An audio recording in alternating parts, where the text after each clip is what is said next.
Folk superstition says a raised coffin must not touch the ground. Otherwise, everyone involved in the funeral will die. That day, when I was sending my grandfather off to his burial, the 8 men carrying the coffin felt it growing heavier. They hadn't gone halfway when they were so weighed down they couldn't move. They all complained that someone among them was slacking and not putting in effort. But from the scratch marks on the coffin and the water seeping out, I could tell how serious the problem was. I guess that among the 8 coffin bearers there was someone born in the year of the tiger. Before he died, my grandfather specifically instructed me to have him buried back on the mountain in our ancestral home. He insisted that none of the 8 coffin bearers be tigers, and that the coffin must not be set down at any point along the way. I followed my grandfather's last wishes, and found 8 relatives from my hometown to carry my grandfather's coffin up the mountain in our hometown and bury him. I also explicitly stated that no tigers were to be included. No matter what, the coffin must not touch the ground.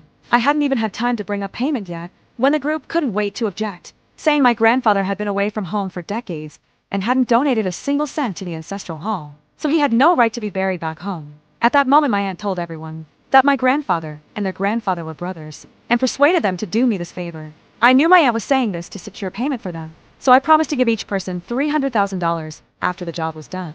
Hearing about so much money, everyone in the ancestral hall was stunned. After all, they didn't even earn $30,000 a year in the village. Now just carrying a coffin would earn them $300,000. It was no different from finding free money. For the high pay, they eagerly signed up to be coffin bearers. But I only selected 8 people, requiring them to come to the ancestral hall at 5 o'clock the next morning. Those selected would receive $300,000. The next day, while I was choosing the coffin bearers, I reminded them again that anyone born in the year of the tiger must step down voluntarily, otherwise everyone would die.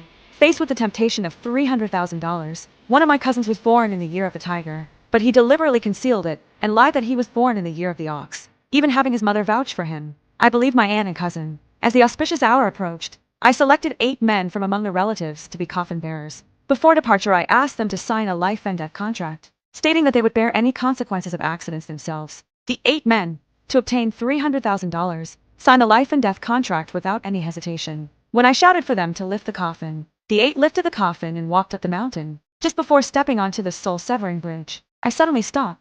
I again asked the 8 coffin bearers to confirm whether any of them were born in the year of the tiger. If there were, they had to speak up. Otherwise, after taking the money they would still die. Everyone heard this and remained unmoved. They all thought I was just being mystical for effect, believing carrying a coffin wouldn't cost them their lives. Seeing this, I didn't say anything more, and led them onto the soul-severing bridge. We hadn't walked a few steps when the 8 coffin bearers felt the coffin getting heavier and heavier. They forced themselves to take a few more steps, then could no longer move. I sensed something was wrong and immediately turned around, because the coffin had become heavy. This indicated that the bridge spirit would not allow them to cross.